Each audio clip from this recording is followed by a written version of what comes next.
Hi guys, I hope you are understanding it well. आपके demand पे आज मैं chapter 1 micro economics class 11th का लेके आई हूँ। इसके अंदर हम सबसे पहले जानेंगे इकोनॉमिक्स है क्या, what do we mean by economics. Basically economics एक साइंस है। साइंस के अंदर सर्टेन प्रिंसिपल्स होते हैं, लेकिन यहाँ कोई प्रिंसिपल एज सच नहीं है।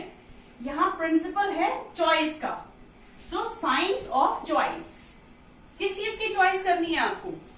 आपकी जो वांट्स हैं यानी इच्छाएं हैं वो तो अनलिमिटेड है, और जो हमारे पास साधन है या मीन्स है वो लिमिटेड है। वो लिमिटेड कैसे हुए? क्योंकि उनके डिफरेंट यूजेस हैं। मैं अगर एग्जांपल लेके चलूं, मिल्क यानी दूध, उसी दूध से मैं पनीर बना सकती हूँ, खीर बना सकती हूँ, आइसक्रीम बना सकती हूँ और बहुत कुछ बना सकती हूँ। ऑल्टरनेटिव यूजेस होने के कारण मेरे पास उस चीज की स्कैरसिटी यानी कमी हो जाती है। यही दिक्कत के बारे में जब हम पढ़ते हैं उसी को इकोनॉमिक्स कहते हैं। इसका एक और एग्जांपल लेती हूँ। राजू की मदर ने 1000 रुपए उसको पॉकेट मनी के दिए। वो 1000 रुपए से बहुत सारी चीजें खरीद सकता है, लेकिन सारी नहीं खरीद सकता। रीजन स्कैरसिटी, कमी, और उसकी इच्छाएं अनलिमिटेड है।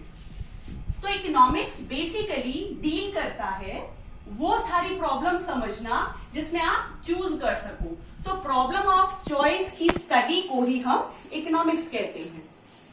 अगर इसका मीनिंग जाने तो ये एक सिस्टम है जिसके अंदर इन विच पीपल गेट लिविंग, यानी वो अपनी आजीविका कमाते हैं, रोजी रोटी कमाते हैं। So people get living to satisfy their wants. हमारी इच्छाएं अभी बताया था अनलिमिटेड हैं, तो अपनी वांट्स को सेटिस्फाई करने के लिए वो काम करते हैं। उस सिस्टम की हम बात कर रहे हैं। तो इस प्रोसेस के अंदर होता क्या है? बेसिकली प्रोडक्शन यानी उत्पादन करना, एक्सचेंज यानी प्रोड्यूसर से कंज्यूमर तक पहुंचाना, और डिस्ट्रीब्यूशन यानी एक ऐसा प्रोसेस जिसके अंदर प्रोडक्शन, एक्सचेंज और डिस्ट्रीब्यूशन हो रहा होता है अपनी इच्छाओं को पूरा करने के लिए, और उसके लिए हम अपनी रोजी रोटी कमाते हैं। उस सिस्टम को हम क्या कहते हैं? इकोनॉमी। सो बेसिकली इकोनॉमी को फर्दर हमने डिवाइड किया है 3 पार्ट्स में: market economy, centrally planned economy और मिक्स्ड इकोनॉमी। और फर्दर अगर हम इसको फर्दर डिवाइड करें तो 2 तरीके की होती है, ओपन एंड क्लोज्ड। जब हमारे इकोनॉमिक रिलेशन दूसरी कंट्रीज के साथ होते हैं उसको ओपन इकोनॉमी कहते हैं, और जब नहीं होते इकोनॉमिक रिलेशन दूसरी कंट्रीज के साथ उसको हम क्लोज्ड इकोनॉमी कहते हैं। लेकिन मार्केट इकोनॉमी क्या है? जहां पे बोलबाला प्राइवेट सेक्टर का होता है, यानी मेजर शेयर्स कहें हम, या ऑनरशिप कहें, या प्रॉफिट मेकिंग की बात करें, वो सारा का सारा प्राइवेट सेक्टर के हाथ में होता है।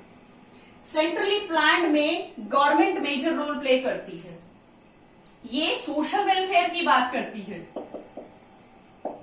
और तीसरी आ जाती है मिक्स्ड इकोनॉमी, यानी जिसमें हम प्राइवेट प्लस गवर्नमेंट दोनों को जब हम ऐड करते हैं वो मिक्स्ड इकोनॉमी होती है। ये हमारी इंडिया में प्रिवेल करती है। तो हमने आज क्या क्या जाना? इकोनॉमिक्स क्या है, इकोनॉमी क्या है और इसके टाइप्स। अगला टॉपिक है